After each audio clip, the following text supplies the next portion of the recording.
welcome to the Door and Signal channel. What we have here is a General Electric Elec-Track electric mower. I think they made these in the 60s, early 70s. As you can see, it needs a lot of work, but I think it's pretty much all complete.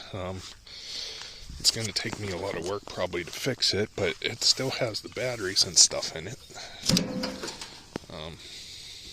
As you can see under the control panel, the batteries are smoked obviously, but it's what I'd like to do. It's take a lot of time, but I like to strip it down to the bare metal, sand it, paint it, fix whatever's rusty, and then get it to run again.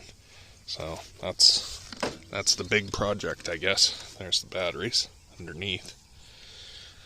I mean, yeah, it's a little rusty, but it seems to be all there.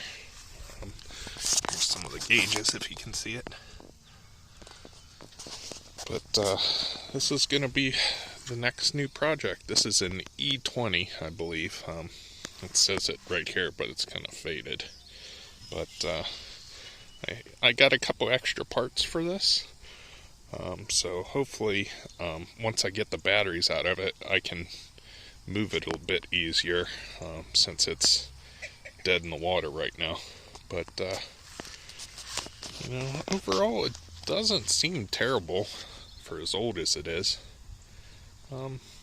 Add in the comments what you think, and we'll make some more videos here soon. Thanks for watching.